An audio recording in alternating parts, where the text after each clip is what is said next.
The Apple Watch has some brand new features that you can get on the Series 4 all the way to the Series 9 and even the Ultra. So let me show you everything new you can do with your watch right now. So to get started, you're definitely going to want to head into settings, then under general and software update in here, just make sure you're on watch OS 10. So the first thing you'll notice is navigation has actually changed quite a lot, starting with the side button that now opens the control center instead of recent. And this works regardless of the app you're in, so every time it'll open the control center. But if you do want to go into recent, then just double tap the crown button twice. And if you single tap the crown button, it opens the app menu, which did get a slight update because you can only scroll up or down now. But if you tap and hold, you enter jiggle mode where you can then rearrange and move your most used apps right to the top. And lastly, if you scroll or swipe up on your watch face, you'll find this brand new widget section called Smart Stacks, which is a whole new can of worms you need to know about. Okay, so these new widgets are basically like a preview into your Apple Watch apps. For example, if you tap on a widget, it'll quickly take you into that specific app, which is super handy for quick navigation. To customize, add, or remove widgets, just tap and hold down, then click this plus icon, and here you will see a whole list of other widgets you can choose from, and as you can see, there's a lot. If you want to remove a widget, all you gotta do is select this little minus icon to get rid of it, but then you also get this pin icon over here, which will pin your favorite widget right to the top. And I'd actually suggest you pin all your widgets, because then if you tap and hold on pinned widgets, you can actually rearrange them. Which, if you try to do with an unpinned widget, it actually won't work. Also, this widget is really nifty because you can completely customize it to add 3 different apps or shortcuts like battery, custom contact, and camera remote. The only thing to keep in mind with these widgets is you can only have 7 of them on at a time, which is not too bad because it does keep things looking neat and tidy. Now, there's a couple brand new watch faces, and the first new one that you guys have definitely got to check out is this one over here called Palette. When you go to customize it, you can actually choose from so many different color palettes, and they look so good. But if those aren't enough for you, right at the bottom, you can tap to add even more colors. Honestly, this is probably one of the most beautiful analog watch faces, just because of how elegant it stays and colorful at the same time. But if you're someone who likes a more fun watch face, then I definitely suggest you check out the new Snoopy one. It's probably one of the most fun watch faces you can get, because when you lock it, every time you unlock your watch, you'll see Snoopy doing something different every single time, and it's just so damn cool. There's also a few new changes to the way watch faces work, because you can't swipe between them anymore to change your watch face. Instead, you just have to tap and hold to open the watch face menu and then choose directly here, which I actually kind of prefer. You can also rearrange and organize your watch faces just by dragging them across to wherever you'd like, or if you have a bit too many, just swipe up, tap remove, and it'll delete it. Nice and simple. Okay, so another app that also got a brand new update is Messages. Let's just say you're busy typing out a message to one of your friends and then go ahead and send it, but at the last minute you decide you want to delete it. Well, now if you tap and hold onto your message, then scroll down, you'll see this undo send button, which will turn back time and unsend it. Something else you will also find in the same section right below is this brand new edit button. So if you ever want to quickly change something in a message you just sent, use this to fix it up instead of sending an entirely new message. Just remember, you only have 15 minutes to do it. But there's even more apps that got some big new updates.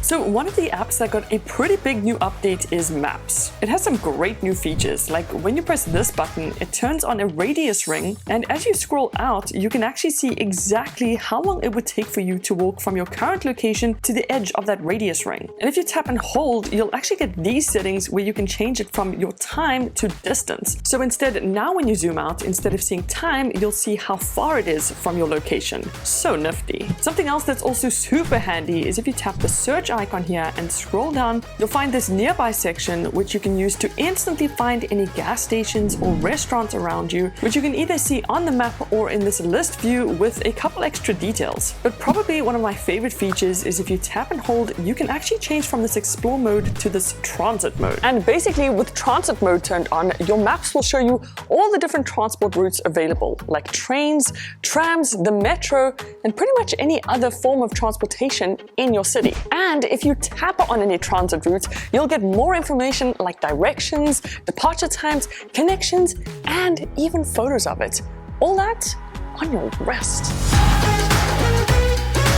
Now, the new map features are great, but you'll also find some new features inside the compass app, like this brand new basic compass that you can change to a more detailed compass as you zoom out. But right over here, you will also find this brand new elevation button that once you tap it, turns to this 3D view. And the reason why you'd use this view is to see the actual elevation of all your different waypoints, which can actually be really useful, especially if you enjoy hiking. And speaking of elevation, if you go into the compass info right over here, then scroll down a bit, you'll see this brand new set target alert for your elevation. So now you'll be able to set exactly what elevation you'd like your Apple Watch to send you a notification for when you reach that specific height. And the crazy thing about this is if you wanted to, you could actually set a super high elevation for those afternoons when you want to go for a walk up Mount Everest. Pretty nuts.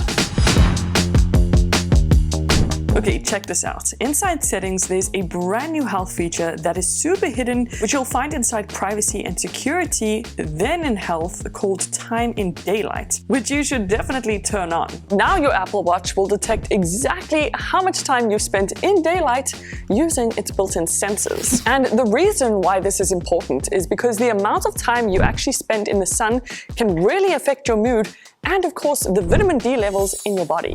Another really cool and brand new feature is found within the mindfulness app, specifically made to track your mood, and it's called a state of mind. All you do is select either one of these options depending on what you'd like to log. Then you use the crown to scroll through and choose one of these moods. After that, you can choose a couple different emotions based on how you're currently feeling, like confident or relieved, and then you pick from the list of reasons as to why you might be feeling like that.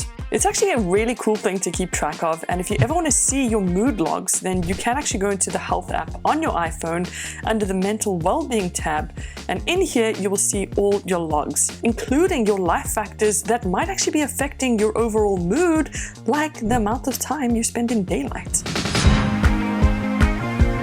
Now, I've just got to show you guys some really cool apps, starting with this one you can find in the App Store called Parody. Because what you may not have known, with this application, if you type in the search bar anything you'd like to search on the internet, like the iPhone 15 for example, you can choose right over here what browser you'd like to search in, like Google Images, and once you tap that, bam, you can literally search the web with your Apple Watch. But what's even crazier is this new app called AI Chat that connects your Apple Watch to ChatGPT. Now you can ask ChatGPT pretty much whatever you want, whenever you want, just like you would on your computer or your phone, except it's on your wrist. There's also another app you guys should definitely get called Conversion Calculator, because you can convert a ton of different things with it. Like different weights, for example, different currencies from all over the world, and even different shoe sizes, all just using your Apple Watch. There are so many quick new features scattered around the Apple Watch, like this one in the updated timer app, where of course you can set normal timers, but now you are no longer restricted to one and can set multiple timers. And once you've set them, you can just scroll through each one and check their progress. The weather app also received a much needed redesign that makes it look so much better than before, and when you tap onto it, you can quickly switch between all the different weather stats you might need, like temperature, wind, and even humidity. Then this amazing new feature you guys definitely need to know about is found within privacy and security settings. If you scroll down right at the bottom, you'll find it here called sensitive content warning, which you'll actually need your iPhone to turn on, but it automatically updates your Apple Watch. And basically what this does is it blows any sensitive photos sent to you, so you don't ever need to worry about seeing any more. All these new features bring a breath of fresh air to the Apple Watch. And if you're wondering about the new iPhone 15s, then make sure you sub, and I'll see you guys in the next one. Toodles!